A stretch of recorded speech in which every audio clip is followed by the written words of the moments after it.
대동소이하다라고 우리가 보여지지만 가만히 그 안을 들여다보면 그래서 마태가 이 율법학자나 바리새파 사람들이나 이 율법에 강력한 이 힘을 갖고 있다라고 생각하는 사람들을 어떻게 하면 하나님께 인도하기 위해서 내가 어떻게 할 수 있을까를 생각하면서 썼기 때문에 율법에 대한 이야기들을 많이 써놓죠. 마가는 뭐 워낙에 처음 이 마태나 누가가 기록하기 전 굉장히 초기 단계의 성경을 예수님에 대해서 기록을 했기 때문에 거의 대부분 그의 내용은 원전에 가까웠다고 이제 얘기를 하고 있습니다. 이 누가는 사실 제일 처음 쓴 마가에 대한 인용을 제일 많이 한 책이에요. 왜냐하면 제일 마지막에 쓰였으니까 뭐 마태 책을 봤을 수도 있고 마가 책을 봤을 수도 있고 그래서 이 폭넓은 내용들을 누가에 담아낼 수 있겠죠. 그 비유가 굉장히 많이 나오잖아요, 누가복음에. 이제 그런 것들을 보면 많은 책들을 보고 인용했을 가능성이 높다라고 사람들은 얘기하고 있는데, 우리도 성경 공부하다 보면 누가복음을 좀 보잖아요. 왜냐하면 누가복음은 이게 유대인들, 율법학자들, 그 당시에 좀 알고 좀 지식 좀 있고 이런 사람들을 대상으로 쓴 게 아니라 좀 더 폭넓은 사람들이 예수님을 알도록 해야 되겠다. 그래서 이방인들, 그 당시에 좀 가난한 사람들, 그 당시에 좀 소외된 사람들에게 말씀을 증거하기 위해서 이 글을 작성하기 시작합니다. 그래서 내용을 보면 대부분 그 사도행전하고 겹치는 내용들이 굉장히 많이 나와요. 왜냐하면 널리 전파라고 한 그 말씀, 이게 누가복음하고 사도행전하고 한 사람이 기록을 했으니까요. 그래서 그렇게 좀 더 이방인들이 이해하고 그들의 심정을 잘 이해받을 수 있는 또 그런 내용들이 누가복음에 많이 들어가 있습니다. 오늘 여러분들하고 볼 내용은 누가복음 6장인데 6장에 여러분들이 이제 보시면 이거 내가 어디서 많이 봤던 내용인데 라고 하는 내용입니다. 자, 오늘 이렇게 제목은요, 복된 인생을 산다는 건 뭘까? 이 당시 누가가 얘기했었던 복된 사람은 이런 사람이야, 우리가 알기에 복이 있는 사람은 이런 사람이야 라고 정의를 내린 나름의 글의 내용입니다. 여러분들이 읽어보시면 이거 어디서 봤지? 라고 할 만한 내용입니다. 이게 지금 여러분들이 지금 내용이 보이시는지는 모르겠습니다. 보이시나요? 네. 그럼 어떻게 한번 읽어볼까요? 같이? 자, 시작. 예수님은 제자들을 보시며 이렇게 말씀하셨다. 가난한 너희는 행복하다. 하나님의 나라가 너희 것이다. 지금 굶주리는 너희는 행복하다. 너희가 배부르게 될 것이다. 지금 우는 너희는 행복하다. 너희가 웃게 될 것이다. 사람들이 나 때문에 너희를 미워하고 따돌리고 모욕하며 너희 이름을 더럽힐 때 너희는 행복하다. 이런 일을 당하면 기뻐하고 즐거워하여라. 하늘에서 큰 상이 너희를 기다리고 있다. 그들의 조상들도 예언자들을 그와 같이 학대하였다. 그러나 너희 부유한 사람들에게는 불행이 닥칠 것이다. 너희는 이 세상에서 받을 수 있는 위로를 이미 다 받았다. 지금 배부르게 먹고 지내는 자들아, 불행하게도 너희는 굶주리게 될 것이다. 지금 웃는 자들아, 불행하게도 너희는 슬퍼하며 울 것이다. 뭐랑 비슷하죠? 산상수훈하고 비슷하죠. 산상수훈이에요. 근데 여기 뭐 앞에 내용을 보시면 누가복음에는 평지에서 설교를 한 내용으로 이렇게 기록되어 있습니다. 마태는 산에서 얘기한 것으로 생각을 했고 누가는 하여튼 평지에서 이 말씀을 하셨다 이렇게 지금 생각을 한 것 같아요. 둘이 뭐 각각 기억은 다를 수 있지만 어쨌거나 내용은 굉장히 유사합니다. 근데 우리가 산상수훈하고 누가복음하고 같이 좀 몇 개의 구절을 좀 비교하면서 누가가 콕 집어서 얘기한 사람들이 누구인지를 오늘 좀 보려고 합니다. 그래서 이제 좀 비교한 내용을 좀 가져왔는데요. 본문은 까만 굵은 글씨고 그 다음에 산상수훈 마태가 적은 거는 그 밑에 있는 내용이죠. 여러분들이 읽은 거는 그 굵은 글씨입니다. 자, 뭐가 다른지 보십시오. 예수님은 제자들을 보시며 이렇게 말씀하셨다. 가난한 너희는 행복하다. 하나님의 나라가 너희 것이다. 이게 누가복음 말씀이고요. 마태복음 이렇게 시작합니다. 마음이 가난한 사람들은 행복하다. 하늘나라가 그들의 것이다. 슬퍼하는 사람은 행복하다. 그들은 위로를 받을 것이다. 자, 오늘 본문 지금 굶주리고 너희는 행복하다. 너희가 배부르게 될 것이다. 마태복음에 나오는 내용은 이렇습니다. 의를 위해 굶주리고 목마른 사람들은 행복하다. 그들은 원하는 것을 다 얻을 것이다. 뭐가 다른가요? 뭐가 다를까요? 별로 다른 게 없어요? 거기 보면은 마태복음은 이렇게 앞에 콕 집어서 마음이 가난한 사람들, 뭐 그냥 보면 나오잖아요. 마음이 가난한 사람들, 슬퍼하는 사람들은 행복하다. 뭐 이렇게 지금 기록이 되고 있고, 근데 누가 이제 이 부분을 빼요. 가난한 너희는 행복하다. 어떤 가난? 가난도 뭐 종류가 여러 가지 있을 거 아니에요? 지금 마태가 얘기한 건 마음을 얘기하는 거고, 지금 누가는 콕 집어서 가난한 너희는 행복하다 이렇게 얘기하고 있습니다. 또 뒤에 보면은 지금 굶주리고 있는, 배를 굶고 있는 너희는 행복하다. 너희가 배부르게 될 것이다 이렇게 기록하고 있지만, 마태는 의로운 것을 위해 굶주린 사람들은 행복하다 이렇게 기록을 하고 있습니다. 다르잖아요? 근데 아까 여러분들이 본 전문을 보면 이게 누가가 어떤 대상들을 상대로 이 글을 썼는지를 좀 알 수 있어요. 거기 보면 다른 게 불행한 게 아니라 아주 콕 집어가지고 부유한 사람에 대한 이야기임을 정리를 하면서 이 산상수훈을 마치고 있습니다. 부유한 사람들에게는 불행이 닥칠 것이다 이렇게 콕 집어서 얘기를 해요. 그리고 지금 배부르게 먹고 지내는 사람들아, 불행하게도 너희는 굶주리게 될 것이다 이렇게 기록을 하고 있습니다. 어떤 입장에서 기록을 했는지를 누가가 밝히고 있는데, 어떤 입장이냐면 나는 부자가 될 수 없는 사람이야. 왜냐면 그 당시 구조에서 누가는 부자가 될 수 없는 위치였어요. 왜냐면 지배계층이 아니잖아요. 로마의 지배 아래 있었고, 이건 뭐 그냥 위에서 시키면 시키는 대로 하는 수밖에 없는 구조에서 이 글을 기록할 수밖에 없었기 때문에 누가는 상류층이 아니었어요. 그리고 부자가 될 수가 없는 구조였어요. 그래서 이제 부자와 가난한 사람들을 비교하면서 이 글을 씁니다. 뭐 지금 여기서 이 말씀을 들으면서 난 부자인데 그럼 나 지금 까는 내용이야? 이런 내용이 아니에요. 지금 뭐 우리 중에 부자가 많지는 않지만, 자, 그러면 누가가 얘기하는 가난이라는 것이 뭘까? 지금 여기 가난에 대해서 얘기 많이 나오잖아요. 지금 여러분들은 가난하십니까?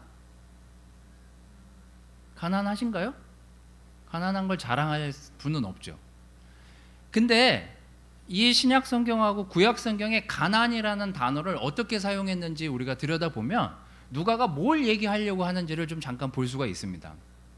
대체적으로는 이렇게 쓰였어요. 그냥 불평등한 구조에서, 그냥 세상이 이렇게 평등하진 않잖아요. 지금도 불평등한 구조에서 그냥 낙오될 수밖에 없는 존재들, 가난한 나그네, 과부, 고아, 이런 사람들을 의미하는 총체적인 단어로 지금 위에 이 신약의 헬라어, 구약의 히브리어 단어들이 이렇게 쓰였다. 이렇게 그냥 총체적인 단어에 대한 정리예요. 근데 구약과 신약에서 이 단어들을 독특하게 쓴 내용들이 나옵니다. 같은 가난이란 단어인데, 그냥 첫 번째는 그냥 베거, 거지죠. 거지가 아니라 거지죠. 빌어먹을 수밖에 없는 사람. 이거는 그냥 누군가한테 계속 얻어먹을 수밖에 없는 존재. 그런 의미가 제일 많이 쓰였고, 두 번째는 답을 해야 되는 사람. 이 단어는 왜 이렇게 쓰였을까요? 답을 해야 되는 위치에 있어요. 항상. 그렇죠? 주인이 계속해서 이거 했어? 네. 저건 어떻게 됐어? 그거는요, 설명해야 되는 위치에 있다는 거예요.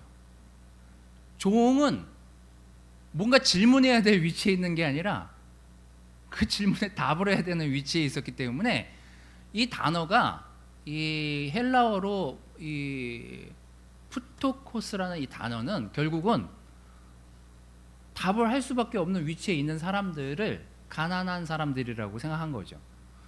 그리고 의존적인 사람, dependent, 의존하다라는 뜻이잖아요. 의존할 수밖에 없는 존재들. 그 다음에 늘 그냥 부족해. 그냥 인생이 계속 부족해. 그런 사람들을 총체적으로 가난한 사람들 이렇게 불리워졌다라고 생각하시면 되겠습니다. 자, 이제 여기서 우리가 이제 좀 배울 수 있는 것들이 나오는 거죠. 누가는 자기도 가난하지만 이건 도저히 이 가난에서 벗어날 수가 없어요. 아까 그 세 모녀처럼 직장도 없는데 암에 자기 자녀들도 장애를 겪고 있어요. 이건 도저히 답이 안 나와. 이건 어떻게 살아야 될지 모르겠어요. 이걸 어디다가 어떻게 이걸 얘기해 가지고 도움을 받을 수 있을까? 답을 찾지 못하니까 이 세상을 끝내야 되겠다라는 그런 절망적인 입장에 이르게 되는 거죠. 이 당시 구조상 여자들이 어떤 일을 하기에는 굉장히 어려운 구조였습니다. 거기다가 남편까지 없어요. 이게 여자들이 어떤 직업을 찾기도 힘든 시절인데 남편이 없으면 이거는 먹고 사는 문제에 직면하기 때문에 엄청 가난하게 이 시간들을 지나가고 있다라고 보시면 되는 겁니다. 근데 하여튼 이런 상태에서 누가는 자, 그러면 너희 가난한 사람들, 나뿐만 아니라 우리 모두 가난한 입장에서 이 가난을 어떻게 받아들이고 이해해야 되는지에 대한 설명을 이 누가복음의 6장에서 설명하고 있는 거예요. 거기에 첫 번째가 이거예요. 가난은 도저히 헤어나올 수가 없는 상태다. 이거는 전적으로 그냥 의지할 수밖에 없는 존재인 나를 받아들여야만 된다는 거죠. 자, 이 똑같은 단어를 시편 146편에 쓰고 있는데 권력 있는 사람을 의지하지 말며 도울 힘이 없는 인간을 의지하지 말아라. 사람이 죽으면 흙으로 돌아가게 되는데 그날로 모든 계획이 수포로 돌아갈 것이다. 야곱의 하나님을 의지하고 자기 하나님 여호와께 희망을 두는 자는 복이 있대요. 자, 구약과 신약에서 복이라고 하는 개념, 뭐가 행복한 거야? 뭘 했을 때 복이라고 느껴지는 거야? 라고 누군가 물어봤을 때 우리는 때로 아주 각박한 요즘의 현실 뉴스에서 나오는 상황들을 이렇게 가만히 잘 들여다보면 이거는 제가 수십억 복권을 받지 않는 이상은 이거는 도저히 이 시대에서 행복을 느낄 수가 없는 너무 불평등한 구조다라고 생각하는 현상들을 종종 보게 됩니다. 이게 자본주의 사회에서 느껴지는 것들이거든요. 근데 그래서 우리가 뉴스나 이런 사회 현상들을 가만히 들여다보면 사람들, 우리도 사람이지만 우리가 생각하기에 부자와 가난한 사람들 이렇게 딱 양분화해 놓고 보면 우리가 누굴 의지하게 되냐면 날 금방 도와줄 수 있을 것만 같은 사람들, 그죠? 그리고 금방 어디서 돈이 될 것 같은 것들, 이런 것들을 현실적으로 먼저 받아들이지 내가 무엇을 해야 그것이 큰 복이라고 생각했을 때 이걸 하나님이라고 찾기는 굉장히 어려운 시대에 우리가 살고 있습니다. 자, 그래서 구약이나 신약에서 전적으로 의지해야 될 그 상태에 있는 가난을 우리가 어떻게 타개하면서 어떻게 이것들을 해석하면서 나가야 될까를 생각한다면 바로 시편 저자인 다윗이 이렇게 얘기하는 거죠. 너희들이 정말 복을 느끼고 살고 싶다면 어차피 지금 이렇게 가난해진 상태에서 뭘 의지할 수 있겠니? 그러니 힘 있는 사람, 돈 있는 사람, 그리고 그런 것들로 컨트롤하는 사람을 의지하지 말아라. 사람이 죽으면 흙으로 돌아가게 되는데 어차피 죽어서 하나님 앞에 섰을 때 우리를 생각한다면 하나님을 의지하고 자기 하나님 여호와께 희망을 두는 것만이 복이 있는 사람이다. 이렇게 지금 정의를 내리고 있는 거예요. 자, 신명기 8장 3절에도 모세가 아주 비슷한 얘기를 합니다. 예수님이 광야에서 마귀에게 시험을 받을 때 이 모세의 말을 인용을 하시죠. 신명기 8장 3절엔 뭐가 주된 말씀인지 한번 읽어보도록 하겠습니다. 여기 뭐라고 써있죠? 여호와께서 여러분을 낮추시고 굶주리게 하시고 가난하게 만들었다는 거예요. 여러분과 여러분들의 조상들이 전에 먹어보지 못한 만나를 주어 먹게 하신 데는 이유가 있다. 뭐예요? 사람이 먹는 것으로만 행복할 수 없다. 너희에게 계속해서 음식을 주면 그게 너희가 행복한 것 같지만 그건 너희에게 행복을 줄 수 없다는 거예요. 그게 복이라고 생각하는 순간 너희는 계속 먹을 것만을 찾고 먹을 것만을 의지하게 될 거라고요. 그래서 모세가 정의를 내려주죠. 이 굶주림, 가난에 대한 정의를 어떻게 내려주냐면 하나님의 모든 말씀으로 살아야 한다는 것을 여러분들에게 가르치기 위해서 하나님이 여러분들을 굶주리게 만든다고요. 그래서 여러분들이 여러분들의 부모님하고 이렇게 이야기를 해보면 옛날 얘기를 많이 하시잖아요. 그 얘기를 잘 들어보십시오. 절대 우리가 경험할 수 없는 가난이에요. 진짜 가난했어요. 진짜 찢어지도록 가난하다고 해야 되나? 찢어지도록 가난한 시간을 보내오셨어요. 그러니까 가난이라고 할 것도 없이 뭐가 있어야 뭐가 가난이죠. 마당에 나가면 다 동네 애들이 거기서 거기 그렇게 살고 있었는데 뭐 옷을 무슨 명품을 입도 아닌데 그런 거를 신경 쓸 시간이 아니었다니까요.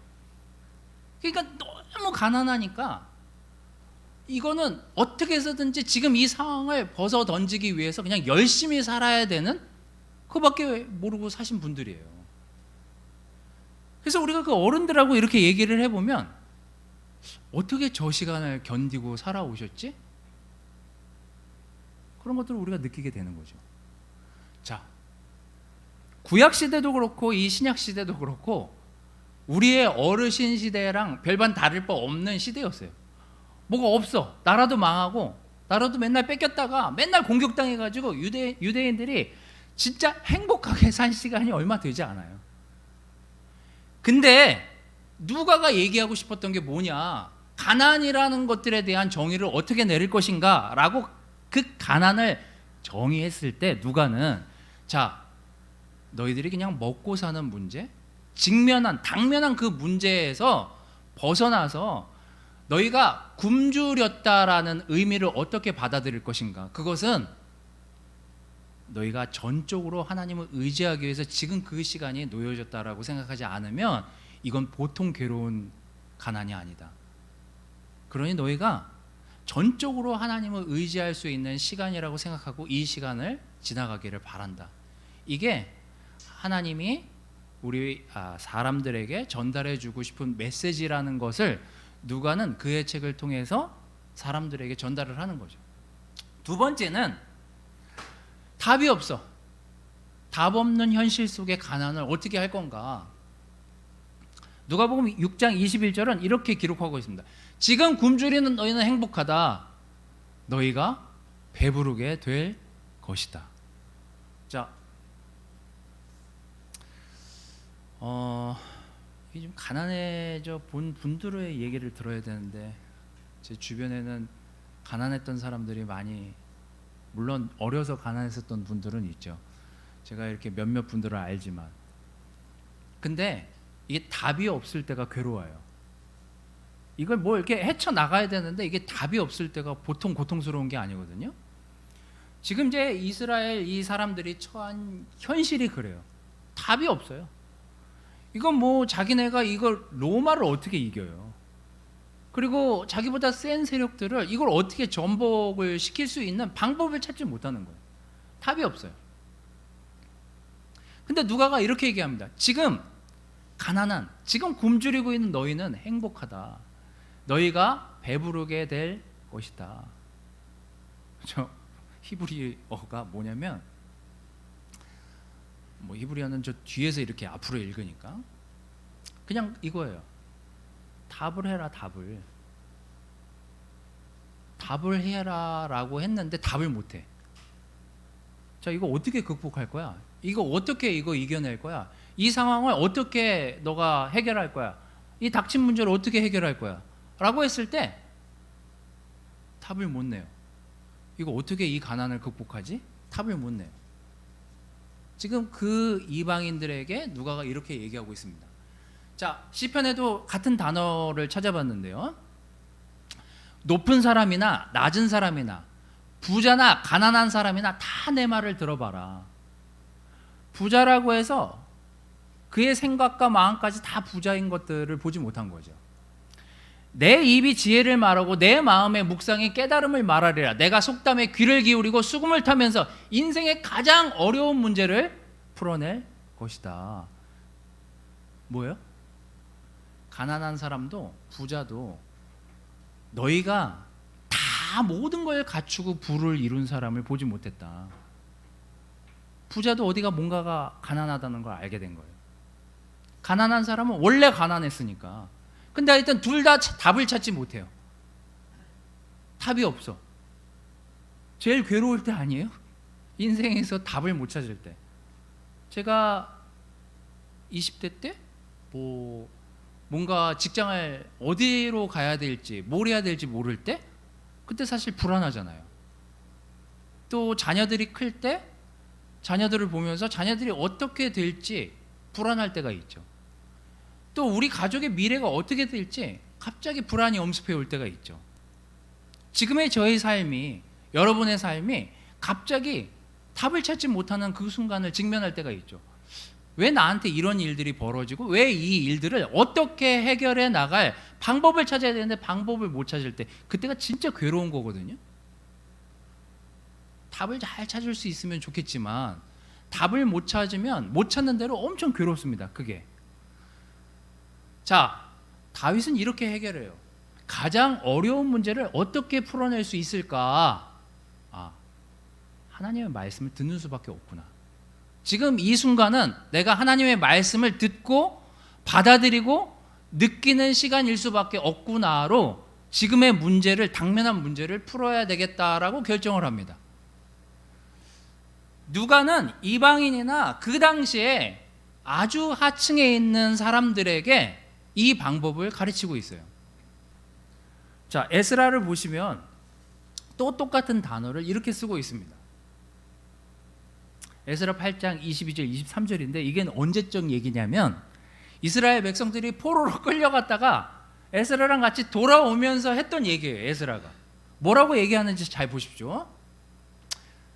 나는 전에 황제에게 우리 하나님은 자기를 신뢰하는 모든 사람을 축복하시지만 자기를 저버리는 사람은 누구든지 벌하시는 분이라고 말한 적이 있기 때문에 황제에게 군대를 보내서 도중에 원수들로부터 우리를 지켜달라고 부탁하는 것을 부끄럽게 여겼다. 그래서 우리는 이 문제를 놓고 금식하며 하나님께 기도하여 우리를 보호해 주시겠다는 응답을 받았다. 가난도 이런 가난이 없어요. 뭐 아무것도 없어요. 거기다가 남의 나라로 포로로 끌려갔다가 오는 상황이에요. 그냥 나띵이에요. 이거는 뭐 돈 쥐고 오는 게 없어요. 아무것도 없어요. 이걸 어디다 어떻게 답을 내고 답을 구하지? 어떻게 도움을 청하지? 에스라가 학자이고 또 유명한 사람이었으니까 황제한테 좀 이것들을 도와달라고 부탁할까라고 생각도 했었다는 거예요. 근데 이게 부끄러운 일이라고 생각하는 순간 이제 이거 황제한테 글을 써서 보내는 것도 할 일은 아니겠구나. 그럼 어떡하지? 이 가난, 이 굶주림, 이 힘든 상황에서 이 문제를 어떻게 풀지? 라고 했을 때 에스라가 어디다 해답을 찾냐면요, 금식하면서 하나님께 기도해서 우리를 보호해 주시겠다는 응답을 얻어냈다. 그러면서 그 가난을 어떻게 해결했는지를 설명하고 있습니다. 자, 왜 안 넘어가? 베드로전서 5장 7절 9절 말씀을 보면서 오늘 내용을 좀 정리해 볼까 합니다. 우리는 특히나 어려서부터 지금까지 살아오면서 또 지금 현실 속에서도 마찬가지죠. 먹고 사는 문제에 직면하거나 어떤 삶의 문제에 봉착하게 됐을 때 거기에서 가난이라는 것을 처음으로 경험하게 됩니다. 뭐 마음이 아까 마태복음에서 얘기한 마음의 가난일 수도 있고 답을 못 찾을 수도 있고 그것이 정말 삶에서는 진짜 찢어질 정도는 아니지만 삶의 어떤 위기에 몰렸을 때의 가난일 수도 있습니다. 어떤 상태에서의 가난인지는 우린 잘 몰라요. 각각 처한 상황이 다르니까요. 자, 베드로는 이렇게 정리를 합니다. 여러분의 염려를 다 하나님께 맡기는 수밖에 없다. 우리가 굶주리고 가난한 상태에 직면했을 때, 그게 영적인 가난이든 이게 재정적인 가난이든 어떤 가난에 직면했을 때, 그때 우리는 전적으로 하나님께 맡기는 수밖에는 없다. 여러분을 하나님이 보살피고 계시다는 것만 알아라. 대신에 저희가 바짝 정신을 차리고 철저하게 경계해라. 여러분의 마귀가 울부짖는 사자처럼 삼킬 자를 찾아 돌아다니고 있습니다. 그러므로 믿음에 굳게 서서 마귀를 대항하십시오. 세상에 흩어져 있는 모든 성도들도 이 같은 가난, 고난을 겪고 있다고요. 자, 복이 있는 인생이란 무엇일까를 생각해 보면, 제가 지난 23년의 시간을 지나오면서 나는 행복한가? 나는 복이 있는 사람인가를 생각해 보면 100%는 아니지만 예스라고는 대답할 수 있을 것 같다는 생각이 들었어요. 이 말씀을 정리하면서. 왜냐하면 아마 저는 많은 것들을 인생에서 굶주리면서 가난하게 살았을 가능성이 높은 캐릭터예요. 왜냐하면 제가 생각한 부자와 가난은 돈이 많고 적은 사람이라고 생각밖에 들지 않았었기 때문에 20대에 부자? 내가 생각하는 부자는 그냥 돈 많은 사람? 그게 부자 아니야? 그냥 굉장히 단순하게 이렇게 생각했던 것 같아요. 그러다 보니 전적으로 뭘 의지하겠냐고요. 그러면 이제 의지할 대상이 두 개밖에 없습니다. 뭐예요? 돈하고 이 돈을 가지고 있는 사람을 쫓는 수밖에 없어요. 그러니까 전적인 의지가 하나님이 될 수가 없어요. 이거는. 근데 제가 한번 큰 일을 겪고 나서 성경 공부를 하고 하나님을 알게 된 순간 알게 된 게 있어요. 이 사람들이 왜 이렇게 행복한지, 왜 이렇게 행복해 보이는지, 왜 그 사람들이 그렇게 부러운지 시간이 지나고 보니 이런 선택이 맞구나. 이게 뭐냐면 내가 어떤 상황에 있든지 어떤 상황에 직면해 있든지 전적으로 하나님을 의지할 수만 있다면 내 심적 가난도, 내 지금의 현실 속 가난도 충분히 극복할 수 있겠구나. 이게 하나님을 의지할 수밖에 없는 존재가 나였구나라는 것들을 인식하는 순간 거기에서 행복을 느끼더라고요. 제가 지나고 나서 지난 시간들을 돌아보니. 또 하나, 저는 답을 못 찾았을 것 같아요. 정말로. 아침부터 저녁까지 열심히 일하고 열심히 돈 번 죄밖에 없는데 돈을 벌고 났더니 누구랑 멀어져요? 가족하고 멀어져요. 사실 가족하고 보낼 시간을 저는 그게 행복이라고 생각했으면서 쫓았을 가능성이 높은 사람이라는 걸 알게 된 거죠. 자, 그럼 답이 없을 수 있었는데 어떻게 답을 찾을 수 있었을까? 결국은 하나님한테 내가 의지하고 하나님한테 그 답을 구했을 때. 그래서 제가 제일 마음이 편안해질 때가 언제냐면요, 사람이 매일 근심 없이 살 수 없잖아요. 저도 근심이 많거든요. 근데 근심이 어느 때 해소가 되냐면 기도하면 마음이 많이 가라앉더라고요. 누가 저를 위해서 기도해 준다라고 하거나 내가 그 사람의 문제를 놓고 기도했을 때 그게 어떤 걱정으로 남는 게 아니라 하나님이 그를 정말 잘 인도해 주시겠지라는 그런 안도감, 그런 마음의 평온함, 이런 것들이 어떤 답을 주기 시작하면서 많은 문제들이 몰려오지만 그 많은 문제들을 하나님께 구했을 때 답을 내주시는 분이 하나님이심을 믿을 때, 그때 이게 하나님의 방법이었구나, 하나님이 우리를 그냥 내버려 두지 않으시는구나라는 것들을 알게 됐다는 거죠. 그래서 여러분이 지금 어떤 가난함에 처해져 있는지는 모르겠지만 지금 여러분이 처한 그 가난함은 하나님을 의지하기 위한 시간이라는 것들을 기억하시기를 바라겠습니다. 또 하나는 답이 보이지 않는 것처럼 보이는 그 문제를 놓고 끊임없이 하나님에게 답을 구하십시오. 이게 세상에서 답 찾기가 굉장히 어려워요. 근데 하나님 우리를 만드셨잖아요. 하나님은 답을 알고 계시기 때문에 우리가 하나님을 의지하면서 하나님께 답을 구한다면 지금 당장 그 답이 금방 이게 답이야 라고 나오지 않는다 하더라도 누굴 통해서든 하나님이 답을 내주시게 된다는 것, 우리가 그걸 믿으면서 생활한다면 아마도 그것이 복이 있는 가난에 처한 우리의 입장을 보여주지 않을까라는 생각이 들었습니다. 우리 각기 처한 상황은 다 다르지만 여러분이 처한 마음의 가난이든 생각 속의 가난이든 현실 속의 가난이든 그게 재정적으로 오는 가난이든 여러분 전적으로 하나님을 의지하는 시간이 지금의 여러분의 시간이 되시기를 바라고 하나님께 답을 구하면서 여러분의 인생의 문제들을 하나님께 구하시기를 바라겠습니다. 말씀을 마치도록 하겠습니다.